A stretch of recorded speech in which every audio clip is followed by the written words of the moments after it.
Психичното здраве на бременната жена е често подценявана тема, но той играе ключова роля за благополучието на цялото семейство. Пренаталният психологичен скрининг предлага възможност за ранно разпознаване на емоционални и поведенчески затруднения, които могат да окажат влияние върху бременността, раждането и грижата за новороденото. Сега ви срещаме с психолога Преслава Биковска, която първа въвежда пренаталният психологически скрининг. Здравейте и добре дошли. Здравейте. Здравейте, много благодаря за поканата. Какво точно представлява този пренатален психологически скрининг? Колко време отнема? Трябва ли предварителна подготовка? Не е нищо сложно, нищо страшно. Скрининга се препоръчва, може би първо да кажем, от Световна здравна организация, от множество други международни съсловни организации. В много държави се прави. Обикновено отнема 10 на минути. Това са около 10-15 въпроса, стандартизирани, които оценяват депресивни симптоми, тревожни симптоми. Може да се проведе както от проследяващия бременността специалист, акушерка, медицинска сестра и така нататък. Стига специалиста да има нужната подготовка за това, да знае как да зададе въпросите и какво да търси като отговор в тях. Само родилката ли отговаря или някой друг от семейството като второ мнение? Той също да отговори, за да се сравняват после отговорите, знам ли? Зависи как е организирана самата практика в медицинското заведение или практиката на специалист. Това, което правим при нас, в моята практика е, че бременната жена попълва въпросници, които оценяват както рисковите фактори, така и протективни фактори, като социална подкрепа, като майчино самочувствие. След това отнема около 15 минутки. Не е нищо сложно. След това каним нея и нейния партньор на психологична консултация, на която подробно обсъждаме тези резултати. И всъщност в рамките на тази консултация тя има възможност, както тя, така и партньор, да зададат всякакви други въпроси, които ги вълнуват около бременност, раждане, грижа за детето. Какви най-често въпроси или по-скоро да кажем основните, ако може тези основните да ги изведем с вас, въпроси, които се задават в този въпросник, в този скрининг, така че да се стигне до най-правилната, най-точната информация за бременната жена?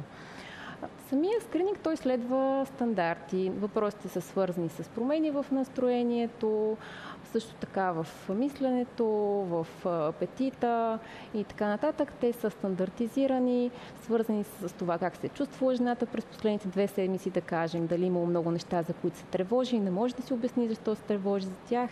Доколко е нормална промяната в емоционалното състояние по време на бременността? Не е ли нещо това съвсем естествено, което се случва при жената заради процеса и заради всичко, което я очаква? Разбира се, че бременността е съпроводена с много промени. На чисто физиологично ниво, на социално ниво, жената влиза в една нова роля, подготвя се за грижата за своето дете. Също така и в психологичен план, защото това е свързано с много очаквания, фантазии, представи, които част от тях се случват, част от тях страхове може би има. Страхове също има. Да, в скрининга, този, който правя аз, включваме и тези страхове около раждането и очакванията, свързани с него. И тук всъщност е работата на добре подготвения специалист, да може да разграничи това, което е нормалното и обичайното за една бременност, от това, което вече отива извънредното. Да, точно така, за да може тези семейства да бъдат подкрепени възможно най-рано. Защото категорично и науката, и клиничния опит ни показва, че психичното здраве на майката има пряко отношение към развитието на детето. Както вътреутробно, така и след раждането. Казвате, че може, ако майката има такива проблеми, те още в самия процес, когато е бременна, да се отразят върху плода, така ли? По някакъв начин индиректно. Тези изследвания са много нови. В последните, да кажем, 10-20 години все още нямаме категорични данни какво точно се случва, но при едни много крайни, тежки клинични състояния е много възможно да има и такова отражение. Разбира се, тук не трябва да плашим всички бременни жени, че ако се натъжат или разстроят, това веднага ще се отрази на детето. Когато правим този скрининг, мислим за нещата в малко по-широк контекст. Защото депресивното състояние, например, за да се случи, той има нужда от контекст, който да му позволи то да се развие. Тоест липса на подкрепа, липса на увереност в собствените способности да се грижа за това дете. Понякога на добавянето на допълнителна информация и кратки интервенции са напълно достатъчни, за да може майката да се почувства по-добре и може би това, което и прекаленото четене в интернет може да има пък обратния ефект, казвате, набавянето на информация, но пък и прекаленото задълбочаване също. Точно така. Всъщност това е един проблем на съвременните млади родители и това е една тема, която изключително често обсъждаме в тези консултации. На коя информация да се доверя? Дали всичко, което чета в интернет е вярно? Част от нещата са написани по начин, по който карат майките наистина да се съмняват в себе си, да се чувстват много виновни. Може би това, което най-сериозно трябва да си спестяват бременните жени е стреса в по-сериозните типове стрес, които всъщност могат да отключат съответно и някакви проблеми при плода или гръша. Стресовите ситуации, защото вие казахте, има различни фактори, които оказват влияние върху това да се отключи някаква депресия или такова състояние, емоционално състояние при жената, но по някой път се случва така, че има стресови ситуации. Можем ли да ги избегнем? Какво трябва да направим в тези ситуации? Далеч съм от мисълта, че можем да предвидим всичко в нашия живот. Има ситуации, които са неизбежни. Има едно ниво на стрес, което е напълно поносимо и човек може да премине през него невредим. Така сме създадени като хора, че живейки в една общност, имайки достатъчно подкрепа, да можем да се справим с трудните ситуации. От кого очаква подкрепа една бременна жена? Кои са хората, които обикновенно трябва да са до нея в този период и да я подкрепят и да й помагат с всички въпроси, които има тя? Това, което напоследък е актуално, е всъщност, че подкрепата идва основно от партньор и от приятели все по-често и поради естеството на нашето общество, застаряването и така нататък, късното пенсиониране. Всъщност тази подкрепа, която преди е имало от баби, дядовци, други близки, липсва и всъщност има тенденцията бащите да са много по-включени и тяхната роля да става все по-важна в това семейството да функционира по-благополучно.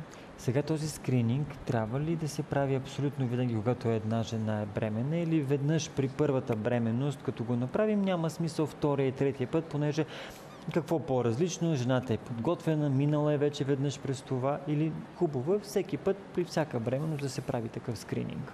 Според международните препоръки, такъв скрининг се прави на абсолютно всички. Тоест, разговор за психичното здраве би следвало да е съвсем естествена и нормална част от едно проследяване на бременността. Може би е важно да кажем, че ако при първа бременност и раждане жената е страдала от по-високи нива на депресивни тревожни симптоми, вероятността след това при следващата бременност също да изпадне в такова състояние е малко по-висока. Тоест трябва да се подхожда с внимание. По-висока, не е да е по-спокойна, понеже веднъж е минала, напротив, може отново... Казахме, ако е преживяла депресивен епизод, това я поставя в малко по-висок риск отново да преживее такъв епизод. Кой период е така, да кажем, този, който предлага повече възможности там да се отключат стресови такива състояния и депресия? Периода по време на бременността или след раждането? Защото много пъти сме говорили за следродилната депресия.